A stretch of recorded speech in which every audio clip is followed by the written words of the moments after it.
मानव के श्वसन तंत्र में नाक के अग्रभाग पर एक जोड़ी छिद्र पाए जाते हैं। इन्हें एक्सटर्नल नोस्ट्रिल्स यानी बाह्य नासाद्वार कहा जाता है। दोनों बाह्य नासाद्वार एक मार्ग में खुलते हैं जिसे कहा जाता है नेजल कैविटी यानी नासामार्ग। नासामार्ग के ठीक बीच में एक पट होता है जो नासामार्ग को दो कक्षों में डिवाइड करता है। नासामार्ग में रोम और श्लेष्मा झिल्ली पाई जाती है। श्लेष्मा झिल्ली श्लेष्मा का स्त्राव करती है। जब वायु नासामार्ग से होकर गुजरती है तो वायु में उपस्थित अशुद्धियाँ, धूल के कण श्लेष्मा से चिपक करके यहीं पर रोमन में अटक के रह जाते हैं। इस प्रकार नेज़ल कैविटी वायु को फिल्टर करने का काम करती है। नेज़ल कैविटी आगे चल करके एक कीप के जैसी नलिका में खुलती है जिसे कहते हैं फेरिंग्स यानी ग्रसनी। फेरिंग्स के तीन भाग होते हैं। एक भाग ये हो गया जिसमें नेज़ल कैविटी यानी नासामार्ग ओपन हो रहा है, इसे कहा जाता है नासिका ग्रसनी नेज़ोफेरिंग्स। एक भाग ये हो गया जिसमें मुख्य गुहा यानी बकल कैविटी खुल रही है, इसे कहा जाता है ओरोफेरिंग्स यानी कि मुख्य ग्रसनी। एक भाग ये हो गया जो कंठ यानी लेरिंग्स को घेर करके रखता है, इसे कहा जाता है लेरिंजोफेरिंग्स या कंठ ग्रसनी। कंठ ग्रसनी के पश्च भाग में दो छिद्र पाए जाते हैं। एक छिद्र का नाम है निगल द्वार यानी गुलेट, दूसरे छिद्र का नाम होता है घाटी द्वार यानी कि ग्लोटिस। निगल द्वार गर्सिका इसोफेगस में खुलता है और घाटी द्वार कंठ यानी लेरिंग्स में खुलता है। तो आप देख पा रहे हैं यहाँ पे एक बॉक्स के जैसी संरचना है, इसे कहा जाता है लेरिंग्स यानी कंठ। कंठ को ध्वनि उत्पादक पेटिका भी कहते हैं यानी वॉइस प्रोड्यूसिंग बॉक्स, क्योंकि ध्वनि के लिए जो कंपन उत्पन्न होते हैं वो कंठ के स्वर रज्जुओं में उत्पन्न होते हैं। कंठ उपास्थि का बना हुआ होता है और एक बॉक्स के जैसा होता है। कंठ के छिद्र पर एक पत्ती के जैसा पट होता है जिसे कहा जाता है एपिग्लोटिस यानी घाटी ढक्कन। भोजन निगलने के दौरान यह एपिग्लोटिस कंठ को ढक देता है, इस कारण भोजन श्वास नली में नहीं जा पाता।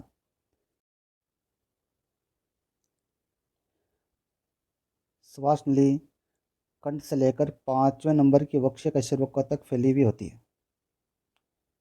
श्वास नली की दीवार में सी आकृति के उपास्थि के बने हुए रिंग यानी छल्ले पाए जाते हैं। आप देख पा रहे हैं यहाँ पे श्वास नली की दीवार में सी शेप रिंग है, ये श्वास नली को पिचकने नहीं देते।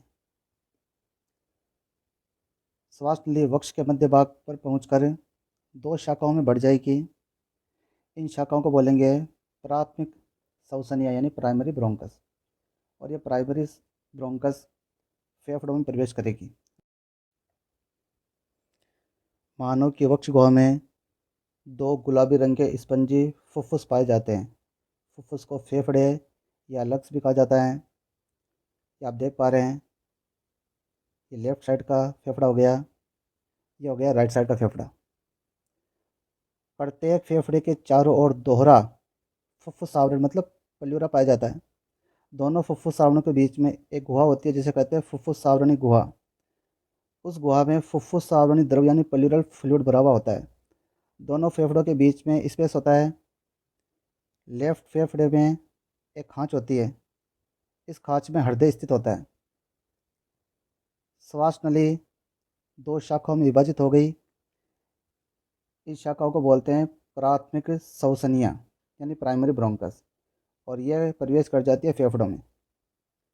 फेफड़ों में जाने के बाद में ये वापस डिवाइड हो जाती है और इसकी जो शाखाएं बनती है उन्हें कहा जाता है द्वितीयक श्वसनिया सेकेंडरी ब्रोंकस। द्वितीयक श्वसनिया पुनः शाखाओं में डिवाइड हो जाती है। इन शाखाओं को कहा जाता है तृतीयक श्वसनिया टर्सरी ब्रोंकस। तृतीयक श्वसनिया पुनः शाखाओं में डिवाइड हो जाती है।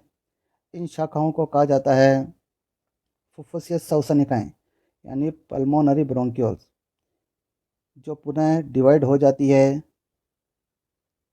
अंतस्थ श्वसनिकाओं में यानी टर्मिनल ब्रोंक्यूल्स में, और ये अंतस्थ श्वसनिकाएं पुनः डिवाइड हो जाती है श्वसनिकाओं में, जिन्हें अंग्रेजी बोल सकते हैं यहाँ पे रेस्पिरेटरी ब्रोंक्यूल्स। प्रत्येक श्वसनिका से 2 से लेकर के 10 तक शाखाएं निकलती है जिन्हें कहा जाता है कूपी की वाहिनी यानी एल्वियोलर डक्ट, और यह कूपी की वाहिनी प्रवेश कर जाती है कूपी के कोश में।